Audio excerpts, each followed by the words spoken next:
Hello, everybody. We're here. We made it. We made it through last night on Shammer's channel. um, hadn't really. We've been trying to pick a few subjects to talk about. Hadn't really nailed anything down right yet. But before we start talking, I'll let the Saint and Matt introduce themselves. And go ahead, Saint. So, hey everyone. Yep, like TR said, we're still alive over here. And anyway, I'm the Saint, and I don't do a lot of videos. I just got a tiny channel, but I really love these hangouts and getting to know everyone out in the external. So, looking forward to a great round table chat tonight. So, thanks for having me on, TR. No problem. You there, Matt? Still here. Okay. How you doing, everybody? Matt from Resist the Tyranny here on YouTube. I should say Resist the Tyranny, Guns, Gear, and Politics, now the name's changed. Yeah, thanks for having me on. And yes, well, at least 3 of us have survived. There's no evidence of anybody else surviving so far, but... Yeah, I said I would give me any invites. Everybody that was there last night got invites, so either they're still recovering or they got stuff going on. That's okay. We got 3 people here. Blue said he's going to try to get back in, so that'll work. Man, I was just drinking beer. Matt drank that whole bottle of Southern Comfort. I don't know how he did it, but I did it. I'm impressed. I did it with grace. Well, I guess as far as guns, we was talking about a little bit is California wanting to do background checks for buying ammunition. I still say we need to break California off. We need to succeed from California. Yeah, I mean, because if you think about it a little bit, I mean, for gun owners it seems ridiculous, but I don't think that they're checking as well as probably should on the NICS background checks, because it seems like stuff slides through sometimes, and we always say if they just would, work on the existing laws and enforce them better, we wouldn't need new ones. So to just add more stress to that system, I think would increase their failure rate. So, and of course the absurdity of how many checks that would be. I think some states, they actually require you to have a firearms ID to buy ammunition. I think Massachusetts does that. If they were ever going to do something and require that, at least I think that would be, I wouldn't want them to do anything, but if they were going to do something like that, but to have to run a background check every time, it's just insane. Yeah. And not enforceable. Yeah, I think they're trying to jam up the system. I guess in law, any gun laws, they're trying to just slow it down and discourage. That's probably their main thing, trying to discourage gun ownership. If you make it hard enough and you got to jump through these hoops and all that, you may discourage a new gun enthusiast. Maybe. I wouldn't really think you would, but I could see you could discourage a few. And of course, those are the people that's not going to commit a crime with it. More than likely. You're talking about California, right? Yeah. Yeah.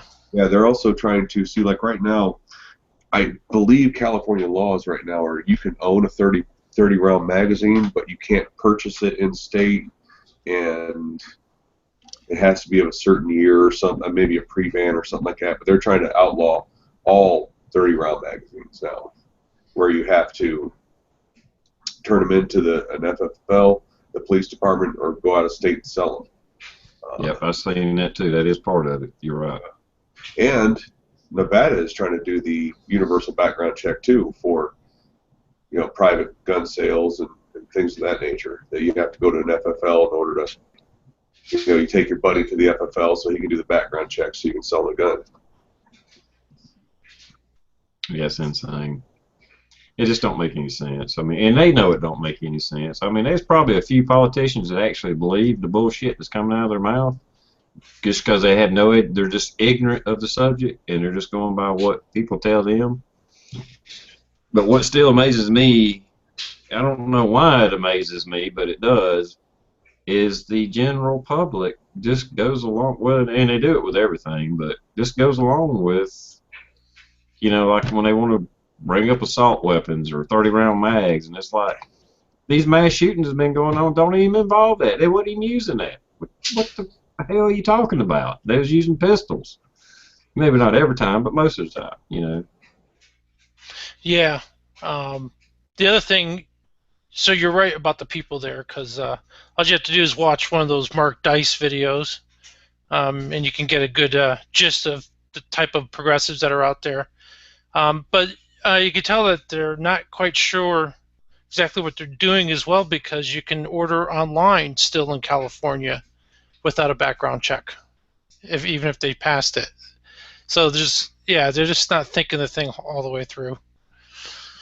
Yeah. Yeah, I watched one of his videos today. I assume it was new. I don't know, but I thought I'd seen something similar to it. I don't know if he was just redoing it. But he had a 100-ounce bar of silver, and he was going to give it away if you could get within 50% of what it was worth, which would have been around $1,500-1,600. Nobody, well, you know, I don't know what he edited out, but the best he could get is a few people said it was worth $500. But Yeah. the rest of them, they had $30. Some of them didn't even want to guess to win a free 100-ounce chunk of gold, silver. They wouldn't even guess. They're like, "Nah, I'm okay." But you can tell it's like, hey, I believe that one was high. Yeah, I'm pretty sure that one was smoking pot. You know. Well, that's about like he had the, what was it, 10-ounce or 100-ounce bar of silver, and the Hershey's chocolate bar. Mm-hmm. You know, and said people would ask people, do you want a chocolate bar or 100 ounces of silver? And everybody chose the chocolate bar. Okay, that's where I was. I was thinking he had that 100-ounce bar of silver. I thought I'd seen that in the video before. That's right. That's the one I remember seeing now. Yeah, he's done two of them. You're both right. He's done both. And the one Matt's talking about, they were actually in front of a pawn shop. People are like, well, I don't know if that's real or not. And he's like, well, let's go in. And I mean, I get it to an extent. Someone just walks up to you and is going to offer you something for free. It's kind of suspicious. What's up with this? But yeah, but even if they offer you, okay, shady guy, let's not even say shady guy, person X walks up to you with a 100-ounce, what he calls a 100-ounce bar of silver and a Hershey's chocolate bar. I don't really care if it's real or not. It's worth the gamble over a fucking $1 candy bar. Oh shit. Yeah. Good point. Yeah. Even because either way, he's not ripping you off. He's just handing it to you. It's not like you're buying it. Yeah. I mean, the 100-ounce bar of silver, at worst, you put in your scrap bin, you get money out of it anyway when you go and turn your scrap in. Yeah. Yeah, that's worth the gamble over a chocolate bar. When you want a chocolate bar, I'll take you down to Circle K and give you $2. You can get a chocolate bar. I mean, yeah, I got that. Probably got that much change in the fucking floor of my truck. There you go. Yeah, it's insane. Yeah, it amazes me when he does those things. And like I said, I don't know what kind of editing he does. If people do answer right and he cuts those out, even if he does, the amount of people that he gets on camera to just say this stupid shit. I mean, I've seen him do. And I'm not a big Mark Dice fan, but I do enjoy those videos. And I won't say enjoy, but I do watch them. I don't enjoy it because it makes me sad for America, but I've seen him do like, okay, who do you think's the biggest threat to America? And he had like a poster board, and he just drew a bunch of bullshit. It'd be like, you know, Earth, but where Australia was, he put that as North Korea. And, you know, it was all mixed up. And there were people saying, yeah, we should like attack France and just all kind of crazy shit. All he had to do is just say like one little thing to urge them, and they just fly with it. It's like, really? I seen one of them. I think they were even saying, yeah, we should nuke these countries, whatever countries it was. Yeah, we should nuke them. Yeah, because Obama wants to nuke them, and we would sign this petition to nuke North Korea or what France or whatever. And hell, they'll just sign it right. And I agree. I mean, and I have to say this just for my own sanity. There can't be that many stupid people in one concentrated area. So he's got to edit somehow. Although I have seen him where he asks a question, and I couldn't give you the exact example, but I've seen it in his videos where somebody gets a question right. He goes, all right, good job. Can you believe that people actually don't know this? You know, and the person's like, no, that's pretty, you learned that in history class or whatever, you know. So I do know that there are people that answer the questions correctly or, give the response that we feel would be an intelligent response. Now, does he put them all in there? I don't know. Does he edit them out? Probably some. But the fact that there's enough to make a whole video about is that in and of itself is pretty disturbing. Yeah, and he is in California. There's a lot of immigrants, but I have to say, really, I've seen a few of them where the immigrants were the ones that answered the questions correct. I've seen one where there's a question on the Constitution, and the only one he showed, at least, was a foreigner. I don't know if he lived here visiting or what, but he was a foreigner, and he knew more. He got the Constitution question correct over everybody else he asked, and it was like, man, that's fucking sad. And like I said, with editing or whatever, but it don't make any difference. The fact that this foreigner knew the Constitution and these other 10 people that live here didn't is sad enough in itself. Well, it's what was I going to say? I've seen him ask, just silly questions like, do you know why we celebrate Memorial Day? And people don't know. One time he was talking about it was in remembrance of the death of Joe Biden. And people had not a clue. They were like, really? I think I've heard of him before. Oh yeah, that's right. Spacebugs back here. She reminded me. He was telling that it was in remembrance of the pro surfer Joe Biden. Some surfing legend. Of course, he's making this up. People are like, oh yeah, I think I've heard of him. Well, one of my seen was a petition to do away with the Bill of Rights, and people were signing it left and right. And there's a couple of them was like, well, we might need to look at it. Maybe just some of them need to be took out. I don't know which ones. I'll have to do my research, and it was just insane. It's like, what? Yeah. Yeah, that's pretty scary. I was reading. One of my friends posted an article, and she's one of these moms who demands attention people. And I was reading some of the comments from the article that she posted, and it was really scary. There are some people, they're like, the Constitution, Bill of Rights, all that, it's outdated. We need to modernize it and bring it up to today's standards. And if anyone's read David Robertson's book, you'd understand why we need to preserve that. And it was really scary. I think there's a lot of people out there that are like that. And then I also saw a kind of funny video. A guy named Louder Than Crowder. He kind of put a video together that was pretty funny, showing how everyone typically says, oh, well, Second Amendment was for muskets, and he shows all the different weapons. Like there was a 12, it's a 12 flintlock musket, so you pull the trigger and it's a 12 shot. Yeah, you remember the pepper grinder pistol kind of things? Yeah. So there was much more advanced weapons, and that stuff actually, some of it predates the Revolutionary War. So they were well aware of the advancement of weapons. They even had an early version of a Gatling-like type gun.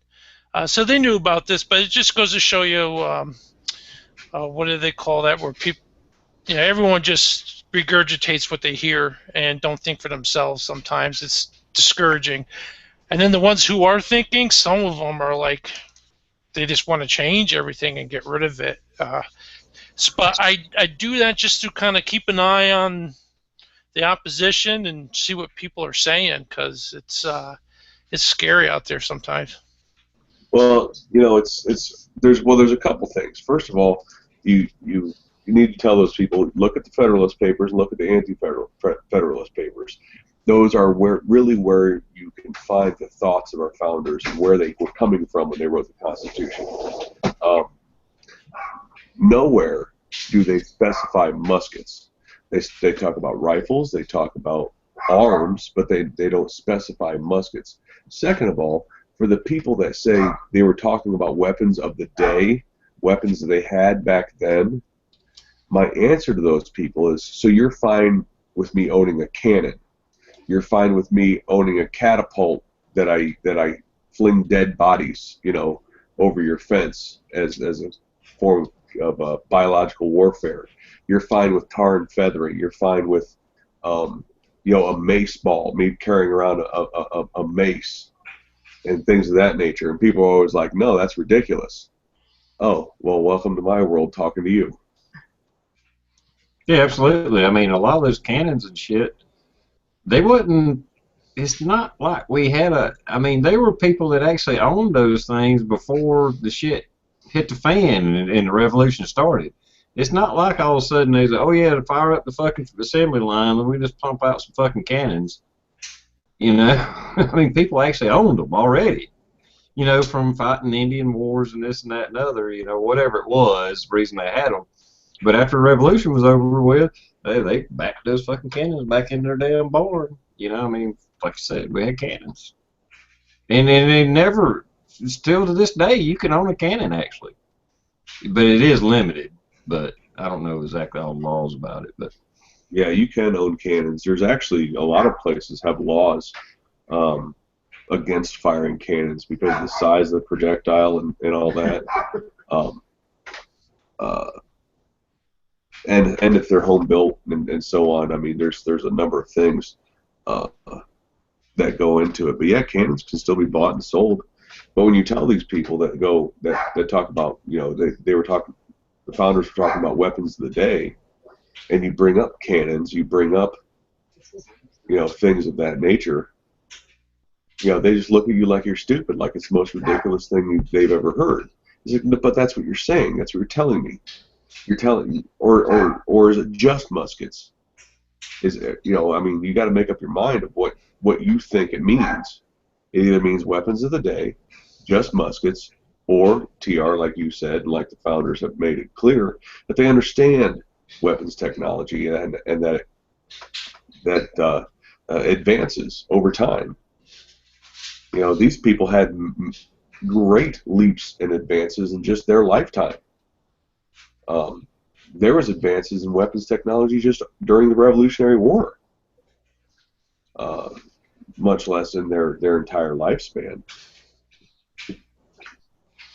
Yeah, one of the sayings I tend to use from time to time is people that advocate gun control who don't own or operate guns is like someone who doesn't have any kids telling you how to parent. And that usually gets through to them sometimes.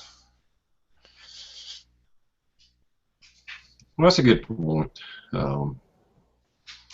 But yeah, everyone's entitled to their opinion and your say, but understand that there's some things that you're not well aware of in the subject. I'm trying to think of a better example. Only because in that situation, at least you was raised as a kid and you know how your parents did. But somebody that's never picked up a firearm, I'm not sure exactly how. But that's probably one of the best ones offhand I can think of. That is a good comparison. But they've seen them in the movies. That's why everyone thinks those two TV reporters should have got blown back 3 or 4 feet when they got shot, because that's what happens in the movies. Yeah, exactly. Yeah, people have no freaking understanding. I love that. I love YouTubers that become weapons experts overnight after a shooting happens. They think like, okay, here's here's a perfect example of that. There was a Professor Doom video where it was all what he thought was proof. It's like, where's the blood? There should be like buckets of blood everywhere. Where's the bullet hole? Where's this? Where's that? It's like, you know absolutely nothing about people getting shot. Not a thing. And the thing of it is, the retards that are buying into it believe him. And they don't know anything about it. And now all of a sudden they're fucking weapons experts overnight. Yeah, it is. They never have definitive proof either. It's like, I want to see something, that's without a shadow of a doubt, and it's like, yeah. I had one person debating me. They said it was that particular the reporter and cameraman that got shot. They said, well, if he missed any of those shots, where are the bullets? Like, do you understand how far a bullet goes when it doesn't hit anything, especially when it pointed in any kind of an upward trajectory? I mean, they will go forever if they're pointed at even a slightly upward angle. If you're trying to shoot at a 100-yard target and you miss it by a foot or so above, it'll go 400 yards. Yeah, I mean, even on the package of a .22 long rifle, it says it's dangerous within like a mile and a half. I mean, I've seen boxes that actually said that. If you did, like you said, the right arc, that son of a bitch is gone. I mean, I wouldn't even say it would necessarily kill somebody at .22 at a mile and a half, but even Mythbusters proved that. I didn't see the show, but they was like shooting them straight up. Well, they would go up and then they would just fall down at the rate of gravity, whatever that is, 150 miles an hour or whatever. But at an arc, it would actually keep its velocity. I mean, it would be slowing down, but it would still have a lot of fucking energy when it hit. Because that arc, it would never stop spinning, and it would keep its kind of, like I said, it would be slowing down, but it would still be pretty bad. Yeah, it's just people talk out of their ass. They have no idea what they're saying. They sensationalize things, and they watch too many movies. That's really I think, Saint, you just said it. They watch too many movies. They watch too many movies, and they believe people that don't know anything. And Yeah. that's what there was a big thing about muzzle flash in that shooting. Why was there a muzzle flash in that shooting? Or no, the muzzle flash was green screen because pistols don't have muzzle flash. I'm like, oh really? Pistols don't have muzzle flash? And just, oh my God, some of the things that come out of these people's mouths are like, did you bother looking this up? I mean, did you even take like 5 minutes out of your life and look up a shooting video of any kind? Yeah, it was funny because, the whole movie theme here, they actually had put a gun onto a steel pendulum that would swing the gun very quick, and if you turn the gun really fast and shoot it, it'll actually curve the bullet. People think that would actually happen. And so they set up the machine, and so it was twisting that gun faster than ever humanly possible, and the bullet just still stays on one straight trajectory. It doesn't change. You can't spin a bullet like that. But I saw the movie. Yeah, it was some movie where the person was going around shooting people like that. They actually had to bust the myth. Yeah, it was making it. It would actually go around somebody and hit something behind them. I know the movie. Oh, is that what it is? Yeah, not real life. The movie. It's in the movie Wanted. That's the name of the movie. It was Wanted. Oh yeah. And don't you hate having a little bit of knowledge and watching movies and you're like, oh my God, okay, I don't mind some bullshit. I don't mind, James Bond, he's jumping from building to building and stuff that, whatever it is. But don't. I mean, there's a limit to the ridiculousness I can handle. This is starting to make me piss me off watching this movie. Yeah, I was watching one, and I think the guy had to shoot, I don't know, 200 or 300 bullets. Never reloaded once. Oh, there's a lot of them. That's a hell of a double stack. I'm currently watching a show on Netflix. I don't know if it's still getting aired on TV or not, but I'm currently in season 3 of Person of Interest. And it was a series, or is a series. And just today, I was watching one of the episodes, and the person had a Glock, was pointing a Glock at somebody, and when they took it down, it made the sound like they released the hammer down safely. Well, Glocks don't have hammers. They don't make that cocking sound. And they all seem to have that, no matter what gun they have, semi-automatic, when it goes empty, it goes click, click, click. Oh, yeah. It's like, no, the slide would be back. It don't go click, click, click. Well, that's movies. Like I said, I can handle a little bit of it, but sometimes some stuff is just the curve in the bullet. That one there.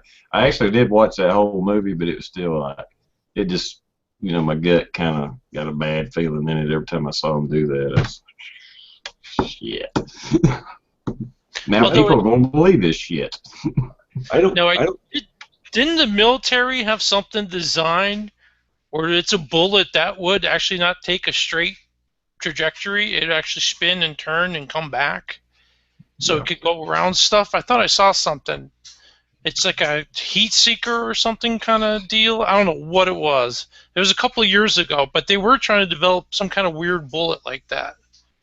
I don't know how small it was. It might have been a large, very large caliber, but yeah, I have seen like videos where they were testing it and stuff, and it would, I don't know how much it would change course, but it would actually change course.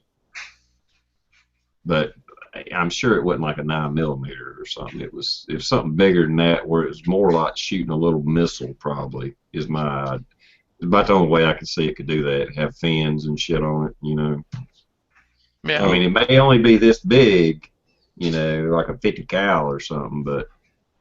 Or maybe it was like using a laser or something, so it knew where to go. Mm-hmm. That's possible. I mean, I don't see how they wouldn't be able, because they have that technology in missiles. Yeah. So, smart bullets. So they would shoot in a different direction, but the laser's pointed on the target, so it would correct and go to where the laser's pointing. Well, JD and NJ out in the chat room says, if you can't shoot around corners, you have no skills. And they actually, I didn't know this till not long ago. I won't say the first, but even in World War II, they were actually developing and using bombs where the bombardier, he's up there looking through the little scope thing like you see in the movies. He was remote controlling that bomb where it went. But he had to be looking at it. It wasn't, laser got it, nothing like that. He was just looking at the bomb and changing its position, trajectory, blah, blah, blah, that. And it had, fins, and it would change, and so he could somewhat control it as it fell. I didn't have no idea we had that technology in World War II. I'm pretty happy with my bullets going straight. So yeah. Call me old-fashioned. So I saw something interesting, and I thought of you, TR. The Navy now, the new graduates, they're making sure that they know how to use the optical navigational finder and using stars, because they're afraid of computer viruses or like an EMP and their electrical systems going down. So now everyone who's graduating the Navy has to know how to navigate using that glassware. Yep. Yeah, I don't know what they call that, but I know what you're talking about. Like you see the looking at this star and all that shit. I don't know. Yeah, the whole Magellan looking thing. Yeah. Yeah. That's pretty cool though. I think it is. Well, they should teach that to people in the Navy. They didn't teach it to me, but They should teach it to kids in high school. Mm-hmm. Is where it should start. Yeah. Well, they should teach them. I mean, I know it's not Boy Scouts, but they should teach them a lot more stuff than they do, no doubt. I mean, how do you know if how many people get lost every year? All right, shouldn't you teach in the school how to tell north, west, south without a fucking compass? I mean, it's not that hard. Schools have their required curriculum for their points. Right? I can't even remember what it's called. It's called credits. I'm sorry, credits. They get their high school credits, and they have to have taken so many of the required courses in order to even graduate. No matter what their GPA is, if they didn't have all the required courses, they can't graduate. There's ought to be 2 other required courses in every high school, and that is a basic welding and a basic um, carpentry class. They should not be electives. I Yeah, I agree. mean, when I went to high school, we had metal shop, wood shop, electronics class, stuff like that. And the schools got away from that, but I was talking to a teacher out here, and they're trying to bring some of that back. As far as this navigation stuff, I don't know, do they do that with the Boy Scouts? I mean, maybe even stuff like that to teach the kids. Well, I got a buddy of mine. He's a Boy Scout leader, or you know what they call him? Troop leader, troop whatever they call the guy that does Boy Scouts. Because his son, of course, I think his son's an Eagle Scout. But anyway, being that me and him are gun nuts and stuff, his troop do a lot of shooting. And he does, when he takes them camping, they do a lot of, stuff that, like you said, compass, this and that. Now he really gets into that with them. How to, he's got them throwing fucking tomahawks. He more aligned with what we want, but he goes by the rules. There's just like each troop. There's all kind of stuff they can do, but not all of them do it. I'm sure the troops in California don't go fucking shooting shotgun, shooting skeet, but my buddy, his troop, they're shooting skeet. And stuff like that, but yeah, we should teach our kids this stuff, and it should be not having to do it, out of the system. I mean, if you gotta work with the system, make the system work for you. I mean, I'm sure everybody's seen the pictures from the 50s and maybe 60s where they were teaching gun safety in schools and stuff like that, and now you get a gun near a school and a fucking SWAT team, Homeland Security, and every damn thing else is out there. Oh, there's a school, and I'm trying to think where. I can't think where it was. I just read the article. I think it was on Friday. But there was a school somewhere here in the States that Florida seems to be sticking out in my mind, but I don't think it was Florida. That a kid asked another kid for a piece of gum, but one of the kids thought he heard gun, told the teacher, and mass panic ensued. Locked down the whole thing until they figured out that the kid said gum, not gun. Yeah, I didn't read the article, but I seen the headline on that. Yeah, we're in a sad state of affairs. It's just crazy. And getting crazier. My ex-wife, her youngest boy was going to school, and I can't remember if it was at the playground or near the bus stop, but he saw a small handful of like old BB gun BBs sitting there. And he picked them up, was playing with them, and stuck them in the little pouch of his book bag. And he was doing something near the end of the day, or it might have been a recess, but they fell out of his book bag. Teacher saw them, and he almost got expelled for it. Yeah, the zero tolerance policies in the schools on fighting and everything else is just so overboard and so fucking crazy that I don't know how it's continued as long as it has. I think we're seeing a little bit of hope. I know in South Carolina we had it's like 1,000 yards or something. You can't have a gun within a school, you know. But it finally they have loosened it up because they had, and of course the reasoning is kind of fucked up. But hey, whatever, as long as it got passed, because there was a kind of a backlash. People saying, well, how I got a concealed weapon permit? How am I supposed to take the gun off of me, put it in the trunk of my car, or whatever else? Or can't even take my kid to school with having a gun on me, but yet and all it and what their fear was somebody taking the gun off of them, like I said, putting it in even in the glove box, and somebody see it and ensuing a panic. They changed the law that okay, if you got a concealed weapon permit, you can still conceal it. If you're just picking up your kid, but you're just in your car, you don't have to take it off of you. You can keep it.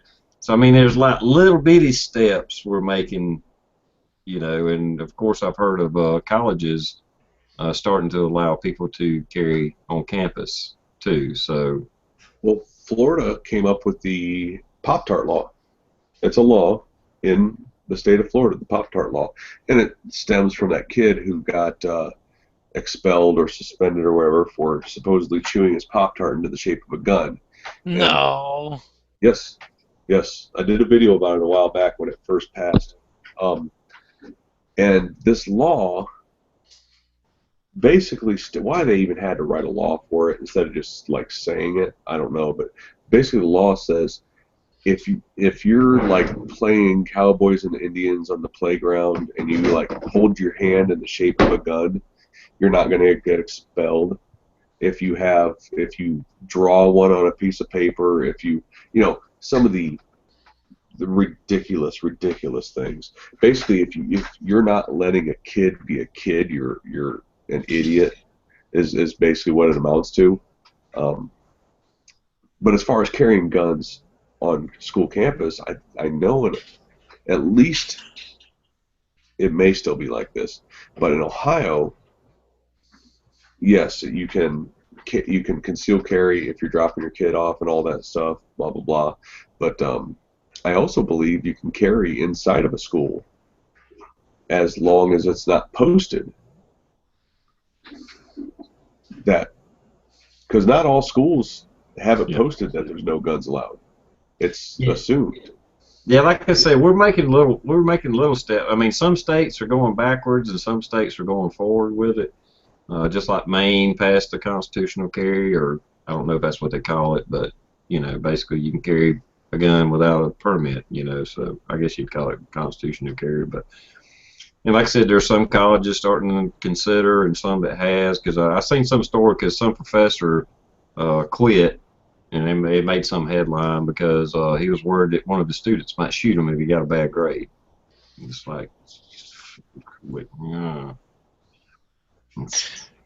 Yeah, I mean, 15 years ago when I was in high school, speaking about the zero tolerance, they wouldn't even allow us to have headache medication. So you have teenage girls who are going through, menstruation cycles, and they wouldn't allow them. You'd have to go down to the nurse and get headache medication. So just no pills, no nothing. It's like, okay, so I can have a job, I can drive a car, but I can't even give myself my own headache pills. That's pretty crazy. And then out here in Seattle, Mercer Island Elementary School tried to ban tag because people's feelings would get hurt in the game. And fortunately, due to a lot of parents and outcry, the school got a lot of guff and they reversed course on that. But it definitely took people to come out and say something.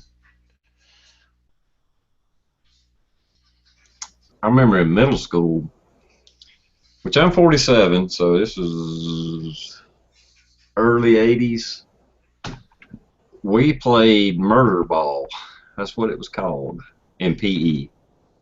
I mean, that was the class. We was in PE, and however often we did it, it was all. I mean, it was a game. It was just playing around. Hey, we all had fun, whether you was good at it or not. It's called murder ball. And they would take the damn kickballs, let a little air out of them so you could get a grip on them, and you just split the class up in half. Dodgeball, I guess, is whatever's. But the teachers actually called it fucking murder ball.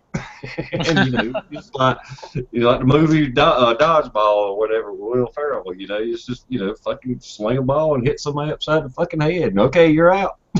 They don't play that anymore because they consider it exclusionary.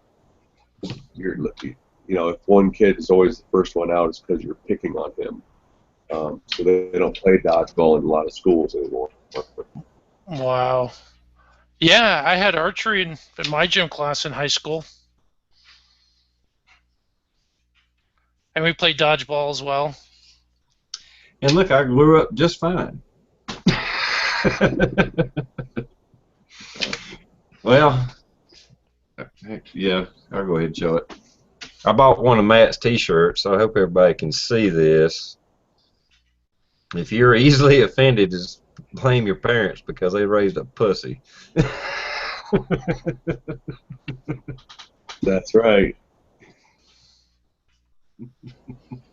I had to get that when I saw it. When you showed that, I was like, okay, I got to get one of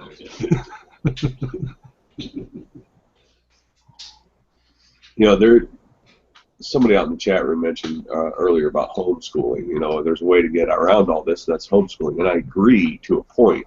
I am an advocate of homeschooling if you yourself are qualified to school your child.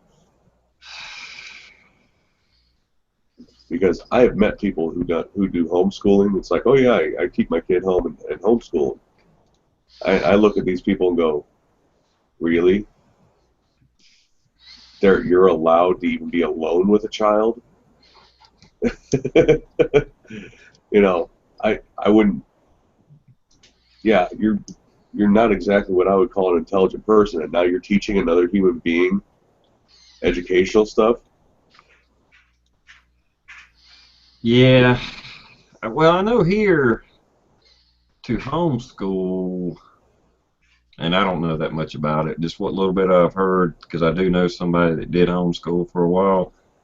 Even though they was homeschooling, for it to be recognized by the state, they had to take like online tests and stuff like that. So a lot of it was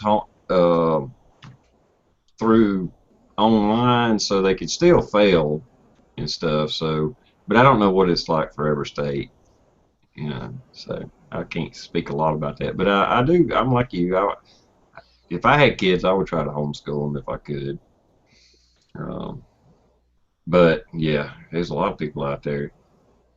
Even with public schooling, they're raising their kids is fucking them up. So much less homeschooling them. Well, to placate the whisperer here, I think our chickens are starting to come home to roost. I saw an article that a lot of college professors now, they are actually afraid to give the students bad grades that they deserve because it's going to hurt their feelings and discourage them, and they're actually afraid of backlash from the college itself for giving the kids the grades that they deserve. So, well, you got no child left behind. It don't matter if they fail or not; they push them through anyway. Yeah. And you wonder why there's so many. I mean, we always hear that we turn into our parents. We've all heard that before. We turn into our parents. What we made fun of our parents about, like whether it was not liking our music or thinking that we were too radical. That as we become adults, we look at our kids the same way. That they listen to dumb music and. We do. We turn into our parents. But that is not to say that every generation of kids are the same, because they're not. I mean, you learn from adversity and failure. And a big thing in technology is you can't be afraid of failure because that will stifle innovation. And I heard a great thing from Michael Savage. He said, when he was doing sales, that the sale begins when the customer says no. You got to understand that there's going to be rejection, and things aren't going to go your way. This is what builds character. And yeah, I don't know what they're doing to replace that. I don't think you can. Yeah, it's our schools really. I mean, because our schools were better when I was in junior high and high school, and I think they were probably even better when our parents were in junior high and high school. Um, and you go back far enough, and of course they taught things that were necessity for living at one point in time. You know, when it came to taking care of animals and things of that nature, because everybody lived on a farm. You know, everybody, that was necessity of life, where it's not anymore. So that's one of the things that got phased out. Um, but our schools really are in a sad, sad state. Uh, it's not really education anymore. It's more like preparing them for. It's more like preparing kids to be drones. Exactly. It's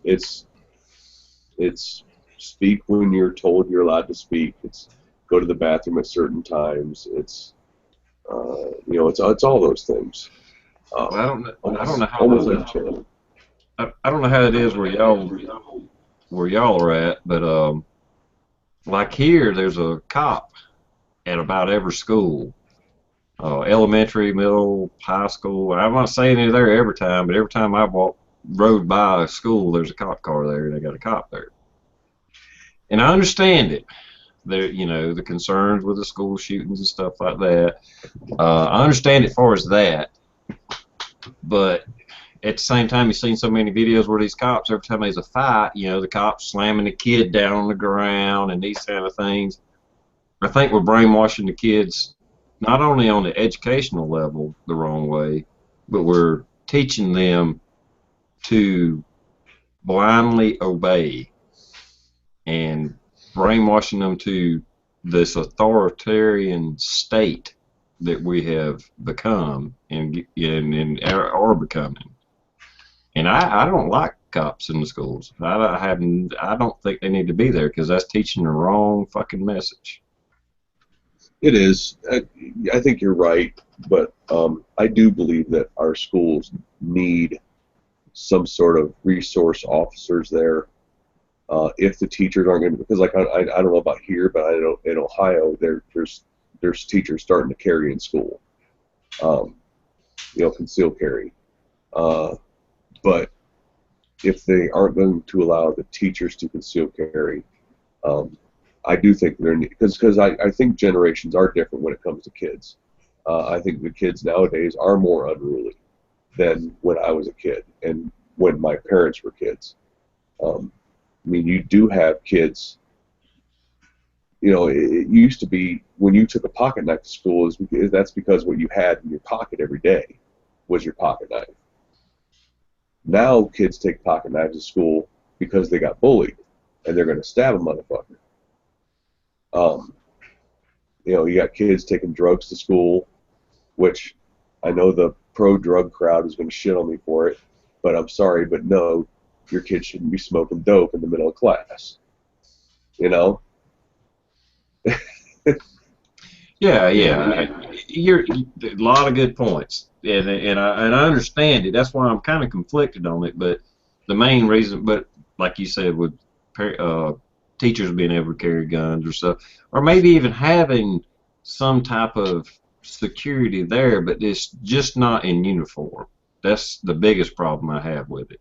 I don't mind having, uh, you know, security guards even, or something like that. But when it's the police and you're teaching these kids that no matter what, how wrong this cop is, he is always right, and you have to do everything he says, and he is watching over you every second. This is Big Brother watching your ass.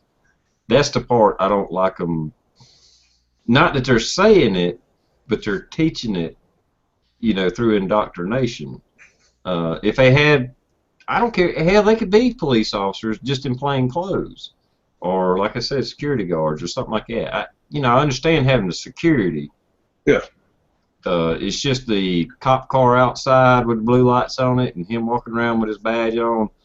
I don't like that. And I don't even have kids. So, but you understand what you're teaching that their entire life now that, hey, this cop's watching me. I got to do what he says. That he's always right no matter what. And, for the most part, I respect law, for the most part. But that, I just don't, I have a hard time with that. Yeah. Well, that's what schools do. They're there to indoctrinate. I saw a great video on YouTube. An older gentleman. It's a little bit older, about a half hour long, but basically how the schools are producing workers, obedient people. Teach them enough to get the job done, but not so much where they're individuals and break out.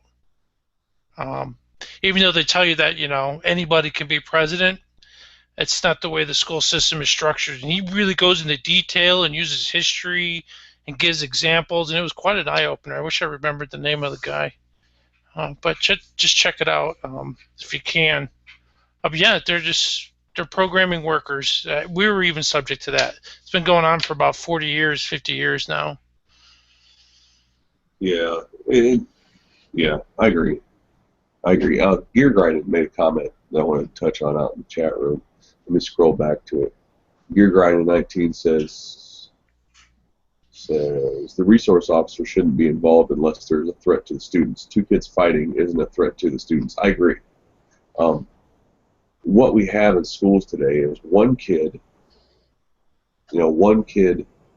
maybe maybe two kids are getting into a fight. Whatever the reason may be, but two kids are going to get into a fight. Yes, break it up. You don't want these kids sending each other to the hospital. I mean, but it's not a reason to shut down the school. It's not a reason. And what we have is you have the kid who's defending themselves getting in as much trouble as the one who attacked the kid. And that's ridiculous. It's always been that way. Yeah. The guy at the vapor shop I go to, the owner of it, Frank, he and I were having this conversation, something similar, about the kids nowadays. When we say the kids nowadays, we're talking about mid-20s, early 20s, and younger. They didn't come up on beatings. They didn't come up on fist fights. They didn't come up on, rough play out on the playground. And I think a lot of that, when you become an adult, aids you in life. Some of those rough times as a kid, defending yourself, getting into fist fights, and things of that nature, aid you in life down the road. It gives you a little bit of discipline, gives you a little bit of pride, lets you know what it's like to actually work for something. And kids don't have that these days. These days, kids don't get the belt. They get their iPod taken away. What troubles me about this conversation, we're the parents. It's the parents of our age that are raising these kids. Or most of the people in this chat anyway. So that's kind of disappointing. It's like, wow, all my friends, they're raising these kids. We're doing it to ourselves in a way. Well, that's true. Hell, I mean, kids are spoiled today. And I'm sure, just like Matt was saying earlier, I'm sure that's been said every generation. But I drive by a high school on the way to work, and there's a few older cars in the parking lot, but most of them are pretty fucking new. When I went to high school, there was a couple of newer cars. Everybody had a beater. I don't care if their parents were well off. They would buy or help their kid buy a beater. I mean, a 10, 15-year-old car scratched up, and because because they knew they was going to wreck it anyway. More than likely.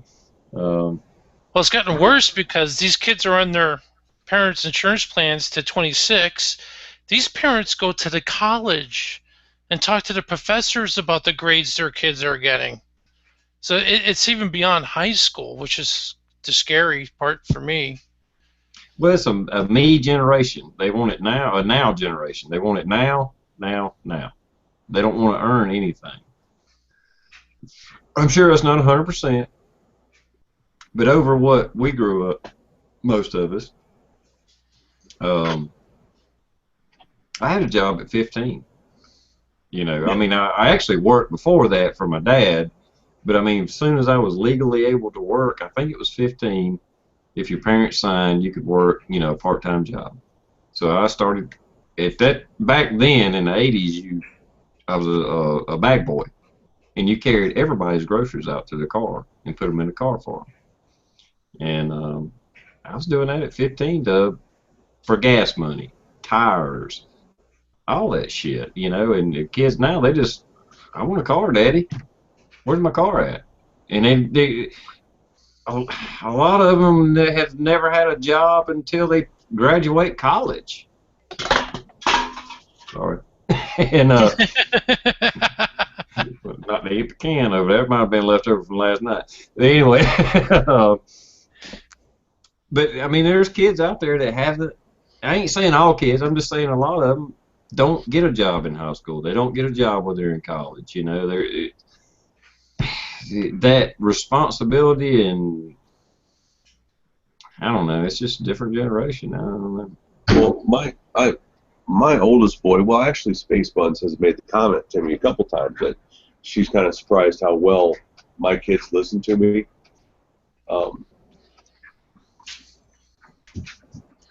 With that being said, my oldest boy, who is 20 now, he has 2 jobs.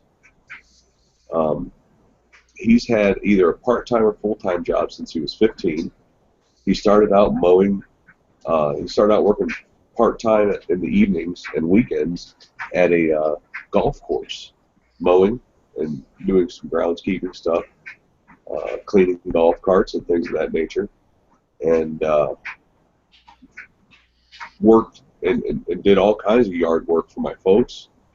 And then I think when he turned 18, when he was finally able to have a full-time job, he has done a number of things, from being a cook at a restaurant to, I think he does furniture moving right now. Furniture moving and something else. I don't remember what the second one is.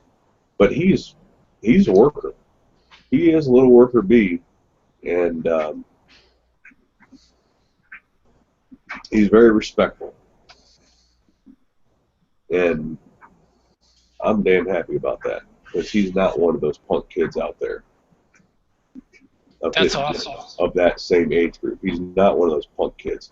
He'll never be one of those people that think they are owed something. He won't be. Yeah, I see everybody reminiscing out in the chat there, and yeah, I mean, I shoveled snow, mowed lawns, picked vegetables, delivered newspapers, because I didn't get an allowance. My parents didn't pay me for grades. If I wanted stuff at the store or to shoot model rockets and whatnot, I had to go get that on my own. Yeah, I think a lot of us grew up like that. I mean, our parents would buy us shit here. Now, I didn't have an allowance. Like I said, my dad had his own businesses most of my life, and he paint contracted a lot of it, and I would go help him. You know, I was the one doing the trim work and cleaning the brushes and rollers and all that shit at, 12, 13 years old or whatever, and he'd pay me and a little bit, and I baled hay. Another buddy of mine, his dad had a farm and shit like that. I'd bale hay, and he'd give us $20 for the day, whatever it was. I mean, always doing something. You know? I forgot to mention, he has also bought and sold his first 2 cars. Well, he's on his second one. The first one was a real piece of junk. But he is also, with his own earned money, He's on his second car, and he owns a motorcycle, a nice motorcycle, at 20 years old. That's pretty awesome. Yeah, my Yeah. buddy that I do all my reloading with, his son, the one that was the Eagle Scout and all that, or is the Eagle Scout, because I think he's 18. But anyhow, he's got a job, puts back money. He's even got him buying silver a little bit. You know, I mean, he's a prepper's kid. I mean, what do you expect? But anyway. Well, these kids are going to grow up to own their own businesses and be managers, and they'll be leading all these helicoptered kids. So, yeah, a little tough love sometimes. TR, you might remember. Yeah, I think he was a junior in high school. You might remember when I was on a live chat talking about what I just got done doing for my kid, same kid I'm talking about, when he was in high school in like a sociology class or something. They got to pick something to do a video and a paper on, and he chose police brutality. And he was like, "Hey, Dad, can you help me with this?" Oh, yes, I can. A field you have a little bit of knowledge on.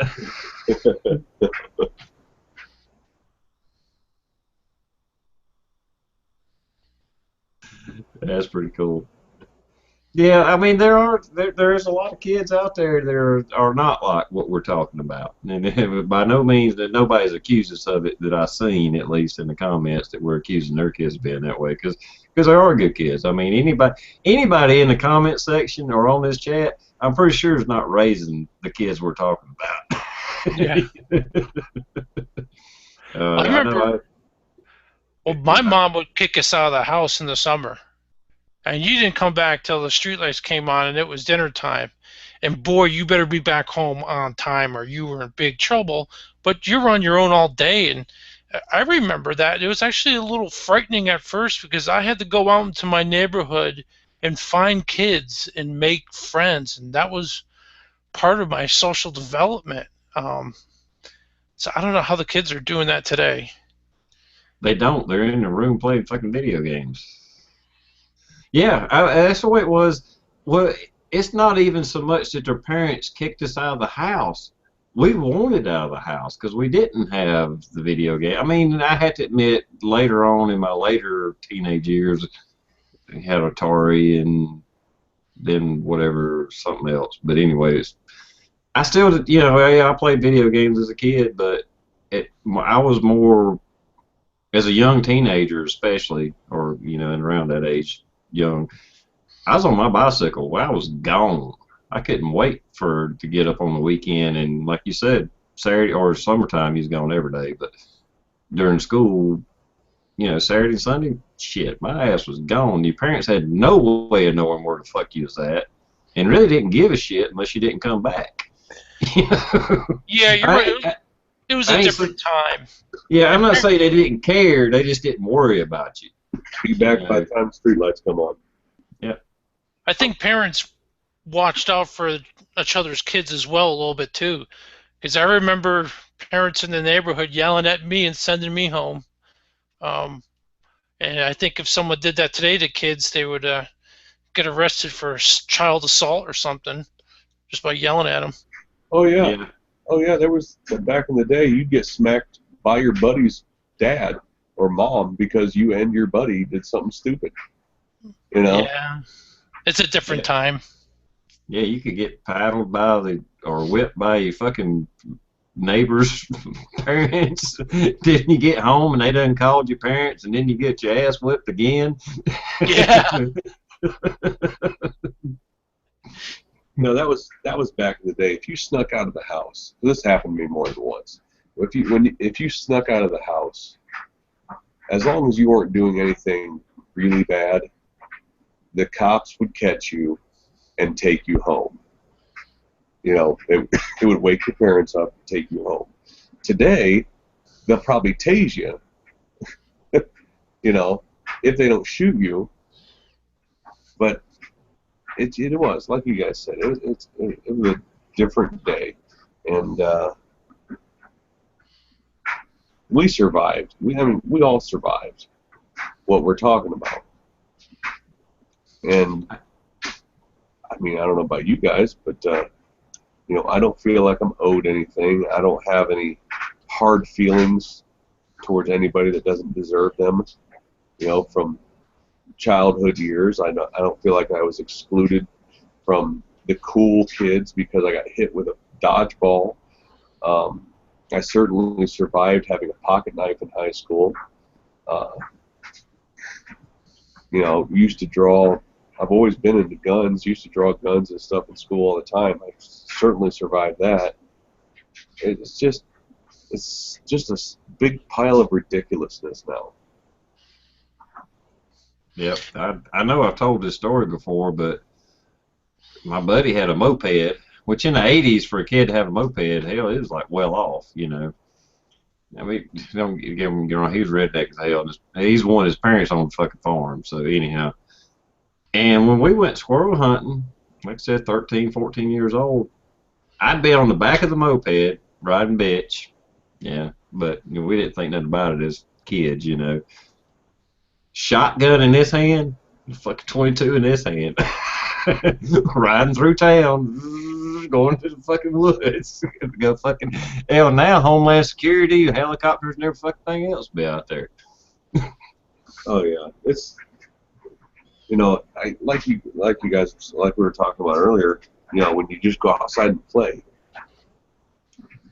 I own a Nintendo Wii. That's my newest game system that I own. I use it, or until I moved here, I used it for one thing and one thing only, and that was to watch Netflix, not to play games. Prior to that, the very first Nintendo system was the one prior to that, and my mom played it more than I did, and before that was the Atari. However, I went through a number of skateboards, a number of bicycles, you know, skid marks, bruised knees and elbows, road rash from taking spills on the skateboard. I mean, this is kids don't grow up knowing that stuff today. Right? You go to the school and sign your friend's cast. Yeah, having BB gun fights and stuff. Yeah, I mean, hell, I mean, even just boosting your immune system, all those scrapes, bruises, and cuts, and knocked out teeth and shit we went through, because we sure as hell wasn't wearing helmets and elbow pads when we rode our bicycles. I mean, I don't even know if they had them then, especially me. Like I said, I'm a little bit older than you guys, but I remember wiping out on bicycles, and hell, you just got up, you might take a break, kind of walk it off, and you get back on the bicycle and, well, okay, we need to change that ramp because that ain't working. You know? Okay. Although I just two words explain everything. Lawn darts. Oh, we survived sharpened metal weighted spikes getting thrown at each other at high rates of speed. Can you imagine if somebody introduced lawn darts to the market today and explained that with your group of friends you threw this giant dagger of death with wings into the air while everybody was around? Yep. And ladies and gentlemen, this portion of the Sunday Night Nostalgia Hour is brought to you by Dolce & Gabbana Chicken Feed. Feed them the best.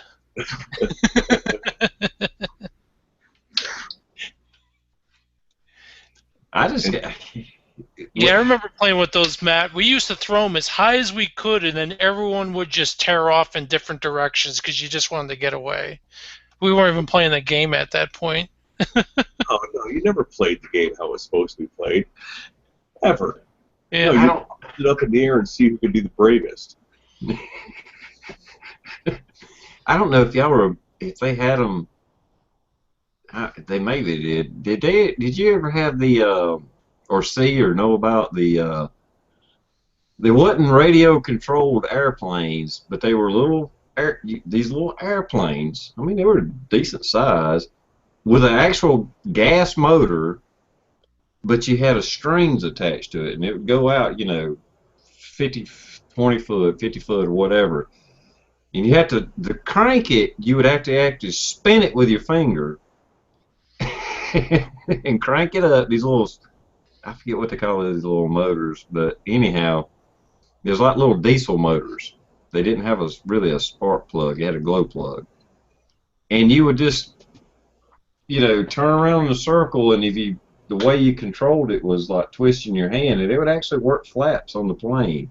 So this was a little land missile. You were just spinning around in circles, and kids played with them. I mean, you could probably have killed somebody if you fucking dive bombed them with it. I had one of those P-51 Mustang. Yeah, you know what I'm talking about. Yeah. Yeah. You realize how dangerous that son of a bitch was? I remember seeing them. I never had one though. I mean, that's just one of the things that we all played with. It. And now I even seen an actual news story where they were actually talking about, when we get back to the scrapes and bruises and stuff, that they were really looking into, because some playgrounds and stuff now they have like foam rubber cubes and shit like that, so if they fall off the monkey bars they don't get hurt. And they were actually talking about how this was bad for the kids because it don't build up their immune system. They don't get the scrapes and stuff like that. Well, hell no. I mean, it used to be, you'd get on the swing set, on the big swing set, not the small swing set. You get on the big swing set because the big swing set they always worked better, and you could get higher on the taller swing set. And you'd see how high you could go and jump off without hurting yourself. And I don't know about you guys, how many times you land and like sprain your back, or land and then your feet come out from underneath you and went down to like the bones on your knee, Yeah, I mean, every time very seldom did you just land on your feet. You knew you was going to tumble. It was just the art of getting that arc and how much distance can I get before. And when I hit, that's how you learn that tuck and roll thing, just instinctively. So how far can I go before I hit the ground? And you do the tumble. You wasn't trying to do the acrobatic shit where you land on your feet and land it. It was like, how much distance can I get?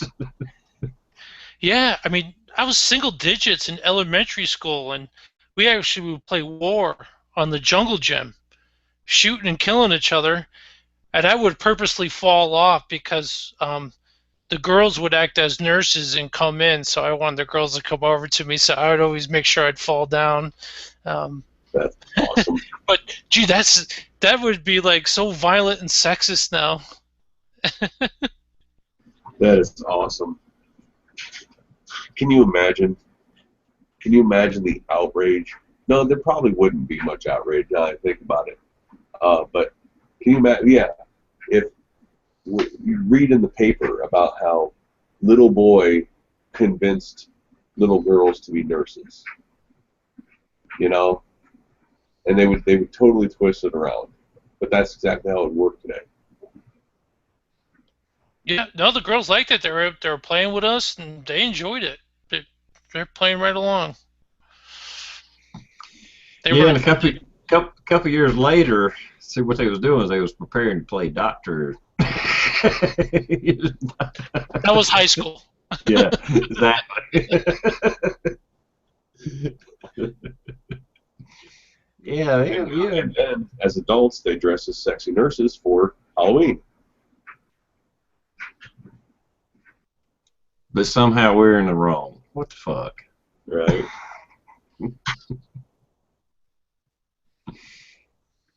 Yeah, I remember the elementary school I went to.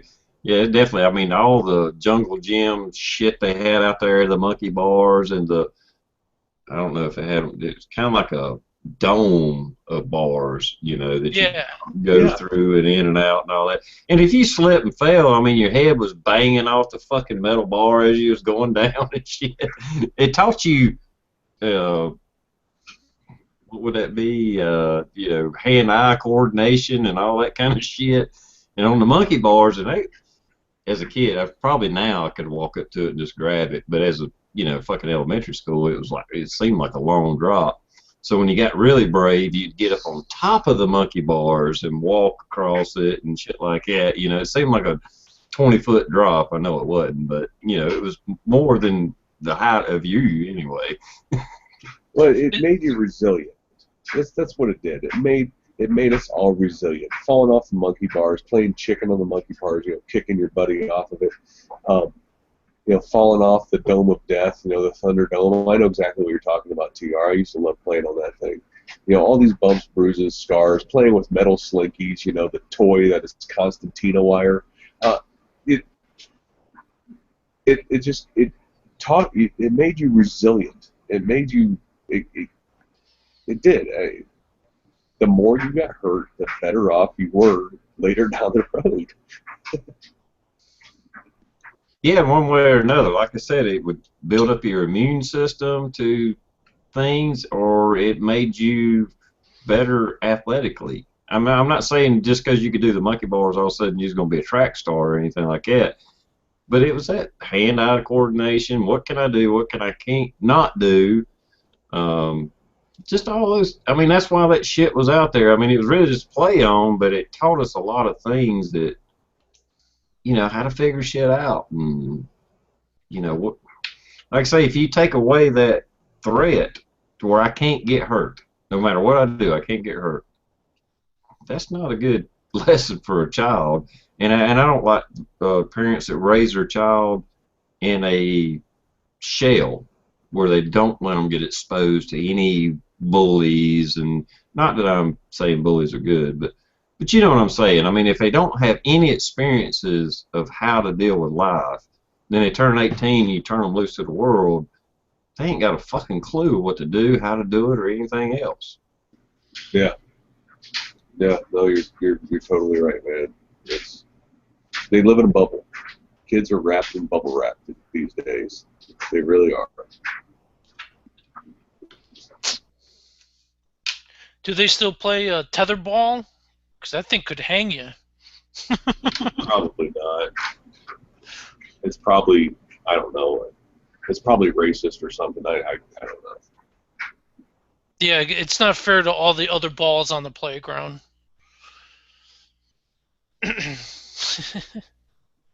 I have no idea. I need to kind of pay attention to the elementary schools around here now, just to see, even if they have a playground. Because a slide, somebody could climb up the ladder and maybe fall off and get hurt, you know, or whatever. I mean, who knows? They may not even have playgrounds now. Well, the slides are tunnels now. They're not just open top slides like we're used to, and they're sure as hell not metal or anything made of wood, because you can't get a splinter or, you know, sit your kid on hot metal. And like I said, they're all kind of tubes now that slide down so they can't fall off. I mean, it is. It's the world of warning labels. It's really what it amounts to. Well, there you go, Matt. That's a good point. Maybe it's not just the parents. We are in a litigious society, so that's definitely to blame. Yeah, that's true. Yeah, they covering their ass so they don't get sued by the parents to the state because, oh, you got this dangerous equipment out here and you didn't have proper supervision. And so, but there again, that's parents this 20 years old or 25, not 20 years old, but 25 years old or whatever, that was kind of raised in that environment too, and everybody's so happy and where's my check? I don't know. I don't know how we got on this subject, but it's a pretty deep subject, actually. Yeah. Well, there's actually a lot of facets to dig into when it comes to this. I mean, I don't even know what it started with, but there was a definite turning point where anything you did as a business or a school or anything, you had to have liability for, like some sort of insurance or a lawyer on call, because people would just, people aren't smart enough or pay attention enough that if they are walking down the hallway and see a guy mopping the floor, that it might be slippery. No, we have to completely rope off a hallway that's being mopped now, so nobody slips and sues the company. Yep, I mean, I remember I was probably 21 and I served on jury duty, and I learned a really important lesson. It was actually a slip and fall case, and for an example, grocery stores have to have insurance. So if somebody falls in their store, that person can be covered. That person's going to be 30% disabled because they screwed up their spine or something, and now they can't work as much. And we can't let people in society fall through the cracks just because. So that was a really interesting learning lesson for me. It's all about personal responsibility, but you forget about things like that. I think what it really boils down to, guys, is we should just take the warning labels off of wood chippers and lawnmowers, and let the stupids thin themselves out. Natural selection. Yeah. Yeah, I've been preaching that for years, that we have too much safety shit on stuff. Some kids are they were meant to, by Mother Nature, to stick a fucking butter knife in an electrical socket. And we're taking that away, and we're fucking with Mother Nature. Yep. It's. I let my kids get their hand burned on the stove. I didn't raise them by like smacking their hand every time they got near a hot stove. I would warn them, but they burned their hand, and guess what? That's the only time they did it. Be like, that's hot. You don't want to. Ooh, that hurt, didn't it? That sucks, huh? Oh yeah, I know it hurts. You can stop crying now because you knew it was coming.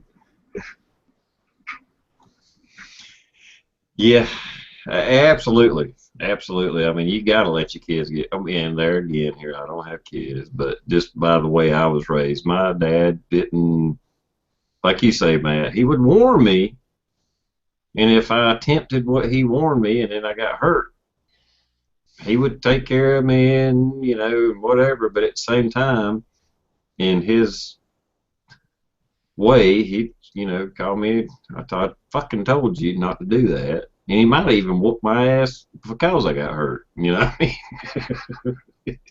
but yeah, you hard lessons. Hard lessons are the best ones learned because you don't forget them.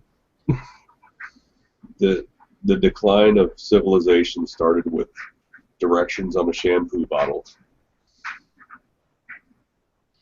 Yeah. Do not take orally. Wash, wash, rinse, and repeat. How many times do I have to repeat?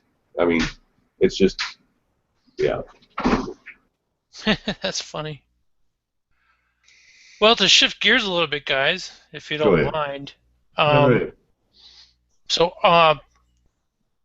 the YouTube channel RT, Russian Today, put out a pretty interesting video that I watched. Now, you got to keep in mind it's RT, so it's got their spin on it, just like any other type of media. But I found it really interesting. They were showing Syria and Ukraine, and the guy's in the United States, he's a reporter, but he was showing the manipulation of the media and how the United States government is twisting the story to put things in good light in their favor.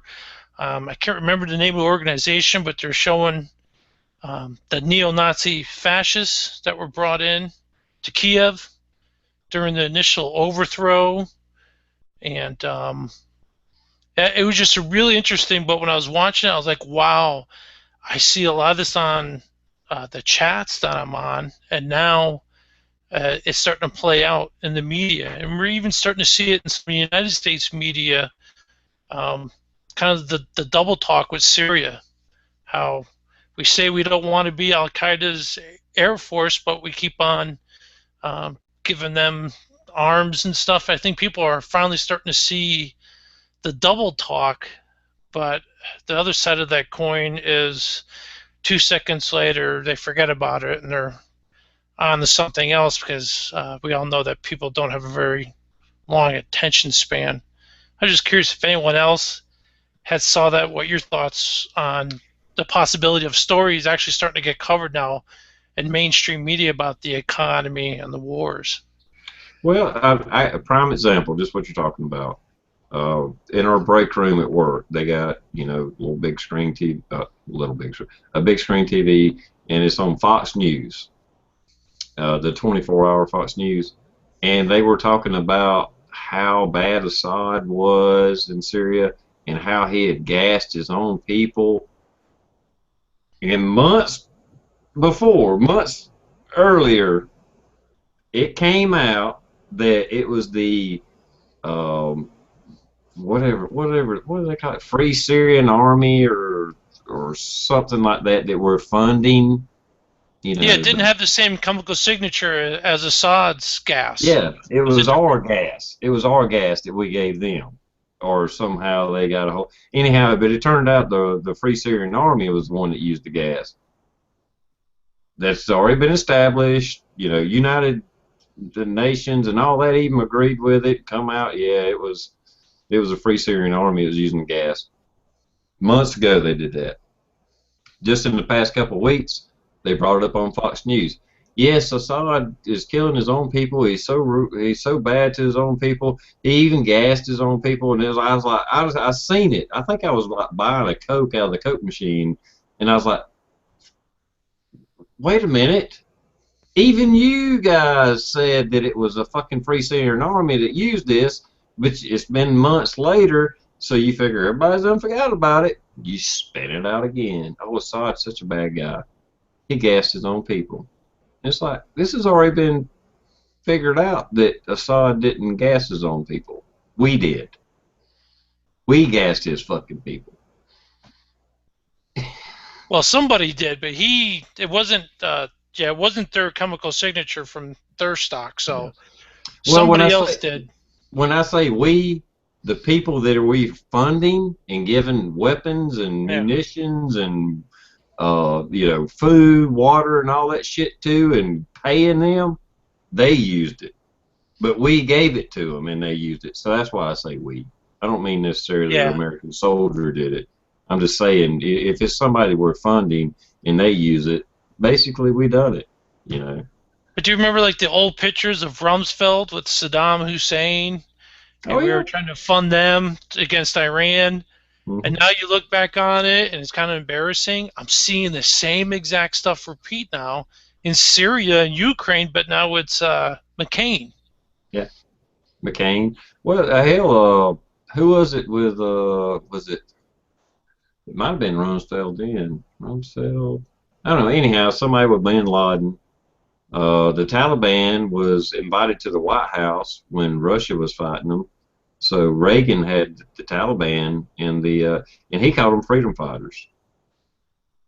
So we fund them today, give them millions of dollars, billions of dollars, give them weapons. We're still giving them weapons.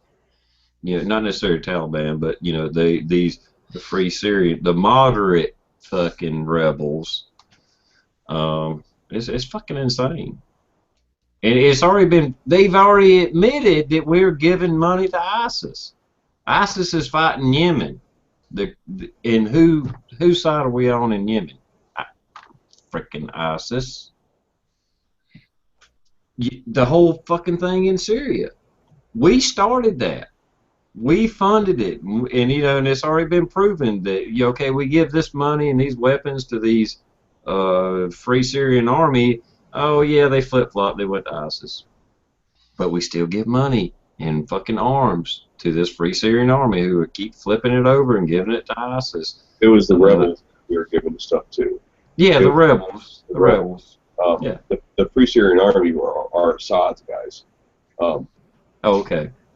That's just like the Republican Guard from Iraq, were not the guys that were on our side. But yeah, we did some funding of the rebels. That's where that quote from Obama comes from, that people make memes of, saying that the citizens should not be disarmed, or the citizens should be able to defend themselves against a government that doesn't represent them, or something like that, talking about Assad and the rebels, which, of course, is kind of hypocritical when it comes to the United States and them wanting to disarm us. But it didn't start with Assad. Problems in Syria, problems in Iraq, problems in Iran, problems with the Palestinians and Israelis. All of those problems predate the United States. They all predate the United States. Most of them are religious problems. They've hated each other since the beginning of their existence. I think I'm not saying that we have neither helped nor hurt the situation. I'm just saying that their problems predate the United States. Oh yeah, absolutely. But the problem I see with it, there was more peace in the Middle East before we got involved, and that's undisputable. Undisputable. There's no way you can say there was more peace in the Middle East before we got over there entangling in all this bullshit. I'm not. Maybe it is needed. Maybe there's shit I don't know. But I think it's just like anything else. We're exposed to more of it now. I don't think it's fair to say we know how much peace was in the Middle East in the 70s or the 50s or 60s in predating television, because we don't know. I mean, we have a little bit of history books to go off of, but the history books say that there's been clashes for hundreds of years. We just don't know how violent those clashes were exactly. Well, I think we're getting more involved, because before it just used to be Hamas, and now it's Hamas and ISIL and Al Qaeda and Al Shabaab and this and that, Taliban. It seems like there's a lot more, and that's due to our direct involvement, right? Yeah. I mean, well, even look at Iraq-Iran war back in the 80s and stuff. That's where the Iran-Contra hearings and all that shit come into play, because we was over there fucking feeding both sides, egging it on, Afghanistan and Russia. We was funding Afghanistan, the Taliban, and I mean, it ain't like all this shit just happened in the last 20 years. It's been going on longer than that, but we were still involved. We were the ones that fucking overthrew the Iranian government in 1959 and put the Shah in place. I mean, we've been doing this for a long fucking time. We just upped the ante, and we have, done more. So since 1959, I can say for a fact, we have been meddling in the Middle East, causing revolt, causing rebellions, trying to overthrow governments. But in the last 20 years, we really ramped it up. I mean, all you gotta do is look at the history, just read up on it. I mean, we have been fucking around over there, and I agree, they've been fighting for thousands of years. But now we're over there like poking at it. Hey, that guy over there, here's some fucking TOW missiles and shit. Go over there and take care of that. Are we right or wrong? I don't know, but from my point of view, we're wrong. And right now, I know we're just protecting the petrodollar, or at least something along that lines. I really don't know what the fuck we're doing, but that's the only thing I see that we maybe while we're there.